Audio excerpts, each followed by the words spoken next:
Bonjour et bienvenue à un nouvel épisode de La Parole aux aînés. Cette émission vise à faire découvrir le parcours des aînés de notre région. Cette semaine, nous recevons M. Henri-Paul Bolduc. Donc, bonjour, M. Bolduc. Merci d'avoir accepté notre invitation. On vous a choisi, dans le fond, à l'émission parce que vous êtes quelqu'un qui, au cours de sa vie, là, fait preuve de beaucoup de résilience. Puis aussi, on vous a choisi pour votre amour de la campagne. Oui. Donc, aujourd'hui, on va échanger ensemble là, un petit peu sur votre parcours, votre vie, sur comment ça s'est déroulé jusqu'à maintenant. Donc, est-ce que vous venez d'une grande famille? Non, nous autres, on était 8 enfants. 8? Oui. Fait qu'à l'époque... 6 garçons. Il y avait un garçon plus vieux, 2 jeunes filles, puis les autres 5 garçons. Puis la chance a fait qu'ils en ont eu un autre 5 ans après. OK. Ouais. Ça a été une fille.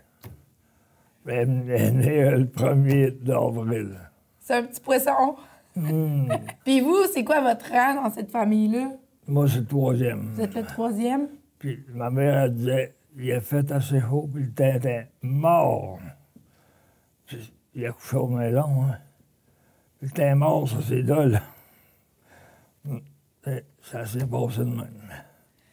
Puis vous êtes originaire de quel endroit? Saint-Jacques-de-Lydres. Saint-Jacques-de-Lydres, OK. 6e rang. Puis j'imagine que 8 enfants à cette époque-là, c'était considéré comme une petite famille, là. Bien, il écoutait le pape enseignait à l'archevêque enseignait aux évêques, les évêques enseignaient à nos curés, puis nous autres, on écoutait le curé. Il fallait toujours écouter le plus vieux que nous autres, plus gros, à tête. Le majoritaire, il fallait écouter. Fait qu'on écoutait le curé.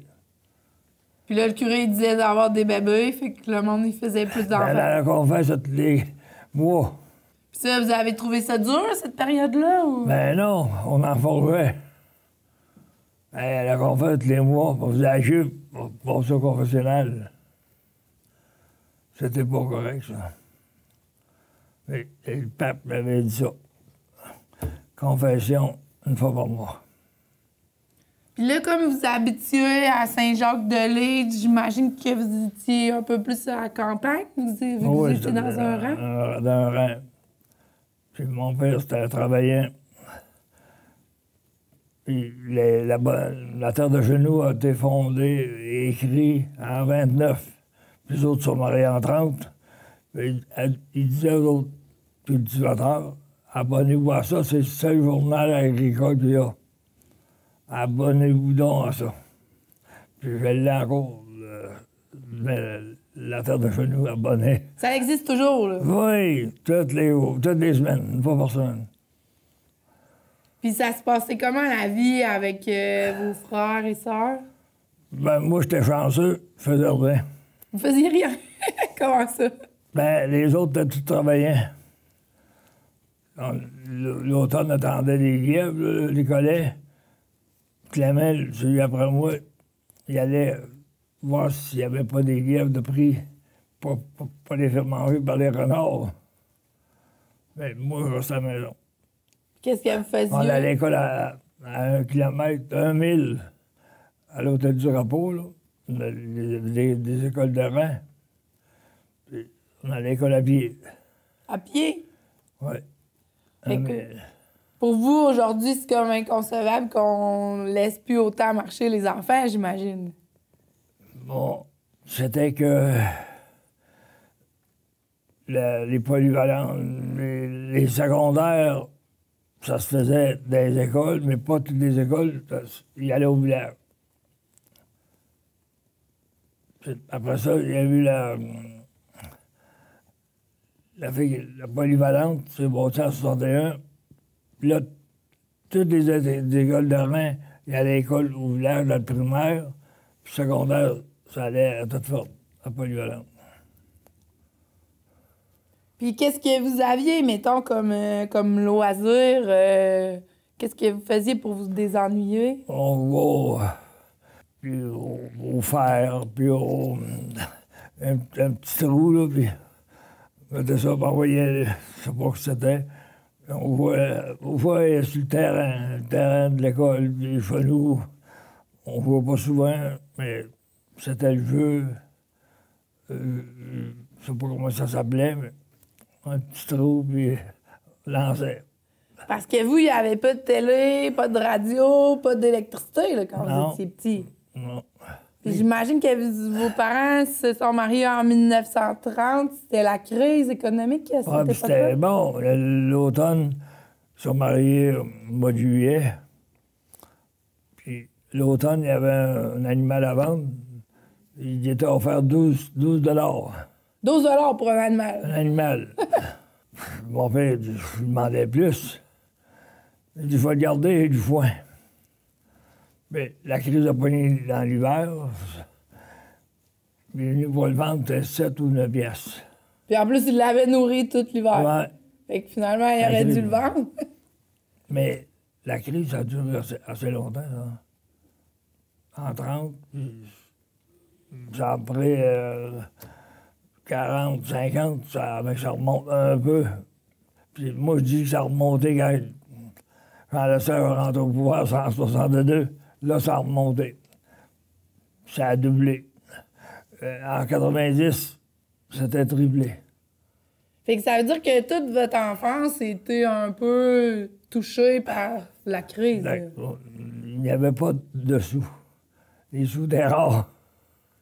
Puis est-ce que ça vous a affecté ou ça fait qu'aujourd'hui, vous appréciez plus que ce que vous avez? Là, dans ce temps-là, je me rappelle d'avoir acheté un cornet de crème glacée, 5 cents. Et le cornet avec tout, là. Aujourd'hui, avec 5 cents, on n'a plus grand-chose. On gagnait pas beaucoup. En 56, moi, je voulais m'acheter une voiture. Puis j'étais dans le bois, en Ontario. Là.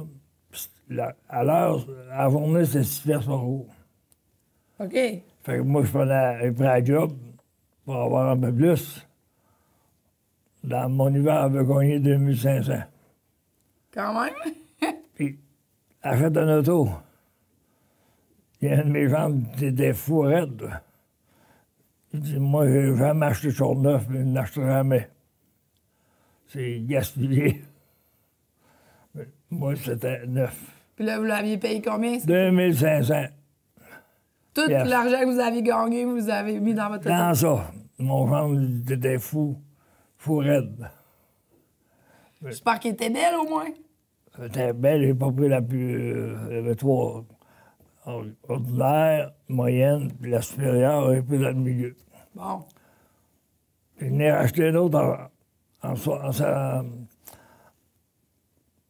J'en achète un autre. 3300. Ça va remonter de 800 piastres dans 10 ans. Ben, c'est pas si pire. L'inflation était moins importante à cette époque-là. On n'était pas riche. Puis là, dans le fond, vous avez grandi avec vos frères-sœurs. Ça s'est passé relativement bien, même si vous aviez parfois peu de moyens. Puis là, ben, vous avez grandi, puis vous avez décidé de vous marier, j'imagine, parce que c'était la norme à l'époque. Ben, moi, j'ai été à l'école chez nous, à l'école du Rhin, l'hôtel du repos. Dans ce temps-là, c'était pas un hôtel, c'était une maison. J'ai su un cours, ça c'était première année jusqu'à 7e année. Et 2 ans après, j'étais allé à l'école d'agriculture OK? à Sainte-Croix. Pour montrer à cultiver 6 mois. Là. On était plus au jour. Là. Mettre à jour dans la culture, puis tout, puis les nouveaux produits. Les façons de faire, là. Donc. Oui, puis l'agronome me dit la luzerne, dans ce temps-là, la luzerne, il fallait cultiver, puis bien faire analyser nos sols. Il fallait que le pH soit neutre. Puis d'un coup, à Black Lake, il y avait de l'ouvrage dehors, l'acier, rigueur d'acier. Puis il y avait des gars de Leeds qui travaillaient là. J'applique. Puis voilà, travailler à Blacklead, au moulin. Moulin à Relac. Il y avait pas de... C'était pour faire de l'amiante, mais c'était bâtissait le moulin pour opérer. C'est au début, là, dans le fond. Ah oui. Ouais. Fait que j'étais allé là. J'avais 2 piastres et demie de l'heure en 57. Quand même, hein? Fallait me nourrir. Je restais sur une maison. Au bout de la semaine, je payais ma pension. Puis en 58, Blacklead, ça finit en 57. En 58, je m'organisais chez Bivard, il agrandissait 200 par 200. Bon, puis 6 étages de haut. J'ai travaillé là. 2 piastres et demie de l'heure. Encore 2 piastres et demie. Mais là, est-ce que vous étiez mariés à cette époque-là? Non, ça c'est en 57, 58. Puis on s'est marié au mois d'août. Puis vous l'avez connue, où, votre femme? 55, 6, ça. Ouais. Mais à quel endroit vous l'avez connue, votre femme? Salle de danse. À salle de danse? Ouais. Fait que là, tout le monde, pour les plus jeunes, c'est quoi une salle de danse? C'est comme un... Ça dansait. Puis il y avait des... Après une danse, c'était une grande valse. Puis c'était des enterrements de jeunesse. On allait là. On allait à l'enterrement de jeunesse. Puis ils se mariaient la semaine ensuite. Puis leur tour de noces, on était invités au tour de noces, vu qu'on avait été à l'enterrement de jeunesse. Fait que c'était comme une façon d'aller faire le social, puis c'est là qu'on pouvait rencontrer, Ouais. j'imagine. Ça a bien changé avec aujourd'hui où on fait tout ça par les téléphones puis l'électronique, là. Oui, mais ça a bien changé. Nous autres, on fallait pas toucher à ça de femme. Fallait respecter ça. Puis vous trouvez que c'est plus comme ça aujourd'hui? Mais je suis en train de parler, c'est non.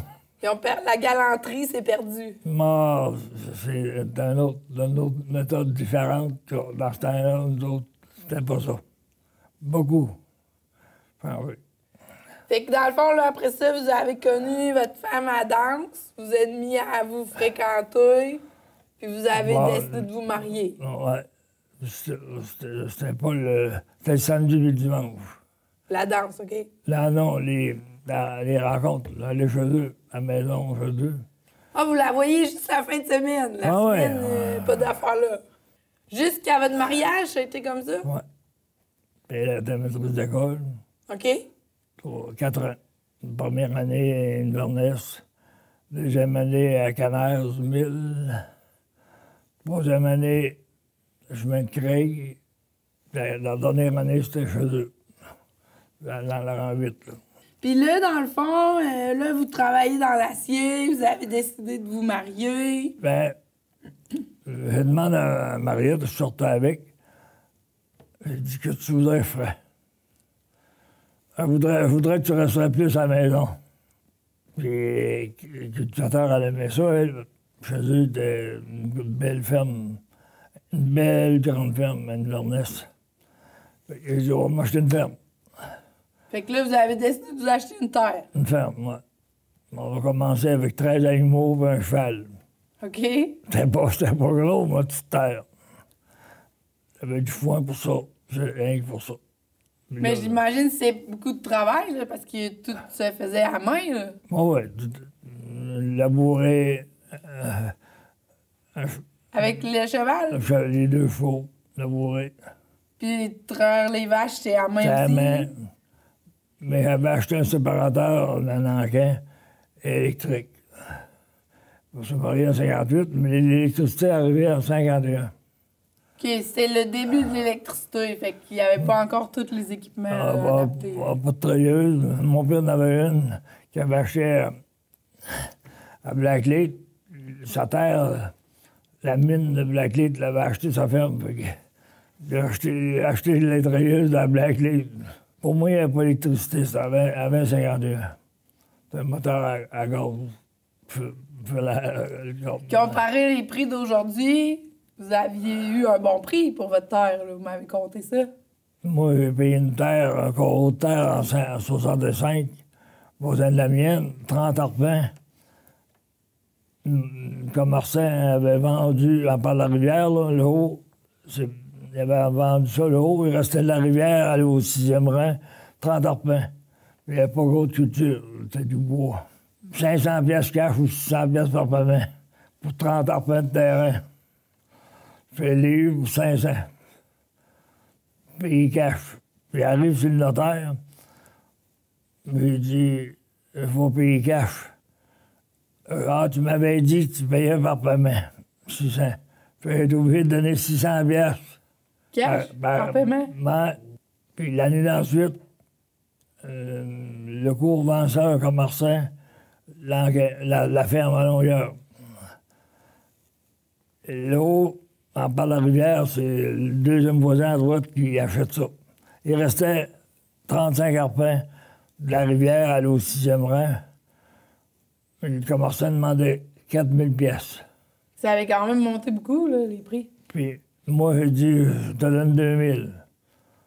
M. Paré, il a offert au commerçant 2000. Je l'ai eu pour 2008, pour 35 arpents de terrain. Fait que vous étiez un bon négociateur. On n'avait pas d'argent beaucoup. Les 30 sous, on les ménageait. Ça vous a appris la valeur de l'argent, dans le fond, d'avoir passé à travers toutes ces épreuves-là. Là. Oui. Mais on n'avait pas d'argent. Les 25 cents, c'est dur, on les regardait. Puis là, ben tranquillement, au fur et à mesure, vous avez travaillé, puis vous avez réussi à grossir votre ferme. Là. Ben, les 2 terres achetées, on montait d'animaux. Puis on avait des quotas, et on allait acheter du quota. Dans ce temps-là, c'était pas cher comme aujourd'hui. Aujourd'hui, c'est 24 000 piastres du kilo. Dans ce temps-là, on achetait ça 800 piastres, 500 piastres, le quota. Le vrac arrivait en 67. Puis là, plutôt que de se mettre en vrac, on va s'acheter des vaches à bœuf, on fait tirer les vaches. Puis ils vendaient les quotas. C'est pas comme aujourd'hui, mais les prix, c'était pas énorme comme aujourd'hui. Aujourd'hui, c'est souvent les agriculteurs sont obligés de s'endetter beaucoup pour réussir à survivre. Pour acheter, il faut que tu sortes ton portefeuille. Ouais. Puis, dans le fond, avec votre femme, vous avez eu des enfants? Oui. 4 filles. 4 filles. On s'est mariés en 58. La première fille est arrivée en 60. Puis nous autres, on voulait en avoir un aux 3 ans. OK. Puis ma femme, elle connaissait ça. On n'avait pas d'union. Elle était fertile. Fait qu'on a eu 3 filles. Puis la 3e et la 4e, ça a pris 5 ans. Bon. Je ne pas voulu avoir un gars, mais j'attends une autre fille. Bon. Puis après ça, ben, je pense qu'il vous est arrivé un accident, malheureusement. Là. Ouais, en 86. J'ai eu un accident, puis je n'ai pas travaillé. Puis la deuxième de mes filles, elle travaillait sur une paysagiste en ville. Son mari aussi, son chum. On dit, on s'enchaîne dans la terre. Hé, moi, il n'était pas question, il va garder ça jusqu'à ma mort. Il me faisait traiter, puis ça ne revenait pas. Fait qu'au bout d'un an et demi, je dis, correct, je vais te faire un prix, puis je t'avance. Fait qu'il l'a acheté. Parce que tranquillement, vous avez cheminé, puis vous n'avez pas eu le choix d'accepter cette épreuve-là, malheureusement. Ben, j'étais pas capable. La force n'était plus là. Du courage. Donc, je n'ai pas travaillé. J'ai vendu à la ferme. Puis, ben, vous avez après ça déménagé à Québec avec votre femme? Oui, à Québec. On fait un égo à Québec. Puis, on savait acheter en 88 qu'elle est vendue. On a acheté une préfabriquée à Sainte-Marie, de Sainte-Marie, en Beauce. On a installé ça. 7 ans après, faire un rêve. J'ai dit, ce qu'on fait avec ça. J'ai dit, on va faire venir un évaluateur, puis un dessinateur, puis il va nous organiser ça. Puis c'est ça qui a fait qu'on on m'a fait... Bon, elle avait gardé ma terre à bois. On s'est bâti sur la terre à bois en 95. Une grosse maison, 3 étages. Que vous aviez rêvé. Oui, c'est ça. Puis on a resté là 20 ans. Puis entre-temps, on a mis notre terre à vendre. On regardait à Québec des condos. Fait que nous, il y a 20-25 condos, là, au bord des plaines d'Abraham.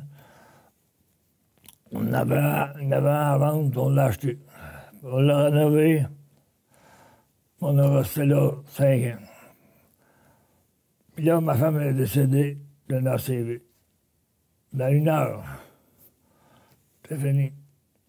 Fait que là, j'ai dit, je ne reste pas tout seul. Fait mis le condo à vendre. On a acheté le meuble. On l'a vendu. Puis je m'est emmené ici, au Château Bellevue, en 17. Mais c'est pour ça que je disais au début de l'émission que vous êtes résilient parce que vous avez eu souvent des grosses épreuves, mais vous avez toujours passé au travers de ça. Ben, j'étais pas tout seul. J'avais une femme pour me remonter, pour m'épauler, veut dire. Hein? Puis quand votre femme est partie, je pense que c'est vos filles qui ont pris le relais. Ouais. Les filles m'ont aidé. Mariette était à mes condoléances, elle est morte le 6 de décembre, 16. Puis une liturgie, là. Mais après ça, il restait 2 mois sur une fille, 2 mois sur l'autre fille, 2 autres mois sur l'autre fille, 2 autres mois sur l'autre fille. Fait, vous avez vu 8 semaines, plus que ça. Ça faisait plusieurs semaines que je restais pas chez nous. Fait que je m'installe à Québec.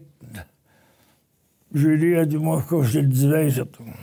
Et toi, tu couches dans ta chambre. Fait qu'ils ont été là pour vous soutenir. Ben oui, m'épauler, me supporter, puis m'encourager.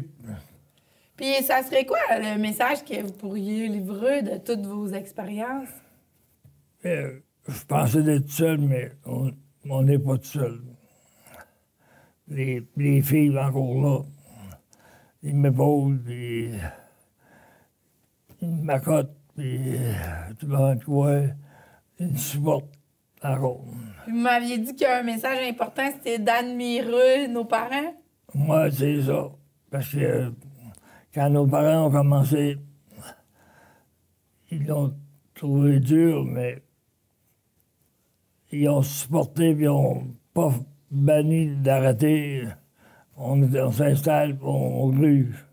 On fait les efforts qu'il y a à faire. Les supports. Puis dans ce temps-là, il n'y avait pas d'argent, avec la crise en plus. Puis il n'y avait pas d'électricité. Ils faisaient du jardinage. Puis le jardin, ils conservaient, mais nous autres, on battait un animal le mois de décembre, puis un bœuf, un lard, on mettait ça dans l'avoine. Rendu au mois de mai, ça dévelait. Là, les parents, les mères, ils faisaient cuire la viande. Pour pas la perdre. Pas la perdre, puis c'était certitude, canner, après ça, il fallait bouillir ça 3 heures. Puis il n'y a pas d'électricité, du bois. C'est beaucoup de travail. Beaucoup. Fait que ça serait, selon vous, quoi le secret pour avoir une vie heureuse? D'avoir aimé la campagne? La ville, j'ai été travailler en ville, puis ma femme, le premier, c'est la femme. Elle voulait pas aller rester au village. En campagne, oui. Le village, là, c'était non pour elle. Pour ça qu'elle m'a épaulé sur la ferme, en campagne. Je l'ai jamais entendu parler qu'elle était dur. Fait que le secret, pour ceux qui nous écoutent, ça serait de trouver une bonne femme, puis une bonne terre, puis vous allez être heureux. C'est le secret. Mais merci beaucoup pour votre temps. Ah, merci. Merci à vous et à une prochaine pour une autre émission de La Parole aux aînés.